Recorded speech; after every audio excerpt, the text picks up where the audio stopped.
அது ஒரு சிறிய நகரம். அங்கே பாத்திரக்கடை வைத்திருந்தவர்தான் செல்வராஜ். வயதான பின்னரும் தனியாக கடையில் வேலை செய்வது அவருக்கு கடினமாக இருந்தது. வேலை கேட்டு வந்த செல்வன் இவர் பார்வைக்கு உண்மையுள்ளவனாய் தெரிந்தபடியால் அவனை வேலையில் சேர்த்துக் கொண்டார். அவனும் பணியில் சேர்ந்த நாள் முதல் ஒவ்வொரு நாளும் உண்மையோடும் பொறுப்போடும் தன்னுடைய வேலையை செய்து வந்தான். ஒரு நாள் மாலையில் செல்வராஜ் கணக்கு பார்த்தபொழுது அங்கே 1000 ரூபாய் குறைவுபட்டதை கவனித்தார்.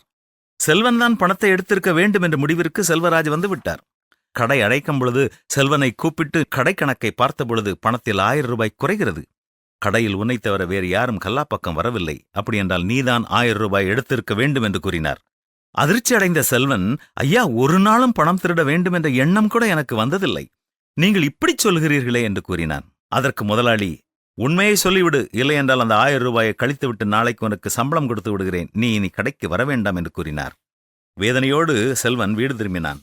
மாலையில் வீட்டிற்கு வந்த செல்வராஜ் மனைவி அவரை பார்த்து, நீங்கள் என்ன இப்படி கவனமில்லாமல் சட்டைப்பையில் பணத்தை வைத்து துவைக்க போட்டிருக்கிறீர்கள்? நானும் கவனியாமல் தண்ணீர் ஊற்றி நினைத்து விட்டேன்.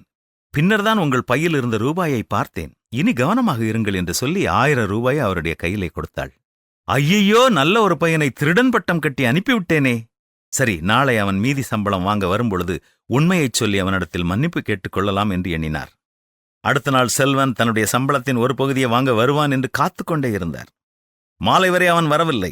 அன்று அவர் சற்று முன்னதாகவே கடையை அடைத்துவிட்டு அவன் தங்கியிருந்த இடத்தை நோக்கிச் சென்றார்.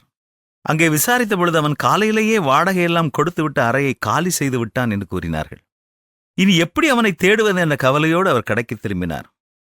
செல்வன் பக்கத்தில் உள்ள அலுமினிய பாத்திரங்கள் செய்யும் கடைக்குச் சென்று வேலை கேட்டபொழுது முதலாளி அவனை பார்த்து, இதற்கு முன் செல்வராஜ் கடையில் வேலை செய்தவன் என்பதை புரிந்து கொண்டார். இவனுடைய உண்மையையும் கடின உழைப்பையும் குறித்து செல்வராஜ் பலமுறை இவரிடம் கூறியிருந்ததால் எந்த கேள்விகளையும் இவனிடத்தில் கேட்காமல் தன்னுடைய கம்பெனியில் பொறுப்பான ஒரு பணியில் செல்வனை அமர்த்தினார். முன்பை விட அதிகமான சம்பளத்தோடு தொடர்ந்து உண்மை உள்ள பணியை செல்வன் செய்து வந்தான். பொய்க்குற்றம் சுமத்தப்பட்டதால் கவலையா? உண்மையுள்ள மனுஷன் பரிபூரண ஆசீர்வாதத்தை பெற்றுக்கொள்வான் என்பதுதான் வேத வசனம் நமக்கு சொல்லும் சத்தியம். நமக்கு என்ன பணி கொடுக்கப்பட்டிருந்தாலும் அதை உண்மையுடனும் உத்தமத்துடனும் செய்வோமா?